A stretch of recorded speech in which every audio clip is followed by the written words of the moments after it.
শুনছি কয়লা ভাইপো আসবে, ওই দিন সব গরু বেঁধে রাখতে হবে, জামা কাপড় বাইরে শুকাতে দেওয়া যাবে না। মহিলারা যাদের গলায় চেন, হাতে সোনার জিনিসপত্র আছেন, কেউ বাড়ি থেকে বেরোবেন না। ওই দিন লাল চুল কানে দুল আসবে। ওই পুলিশের বাপ মা মরা দায় ওই দিন। দেখবেন পুলিশ কিরকম করবে, পা চাঁটবে।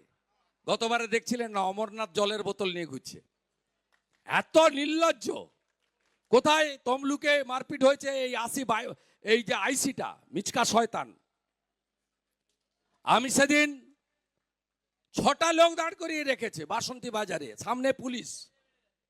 মইদুল বলে একটা পুলিশ অফিসার আছে, দাঁড়িয়ে আছে কটা ফোর্স নিয়ে, পিছন থেকে হু হা করছে। আমি ফিরার সময় নেমে পড়েছি হাওয়া।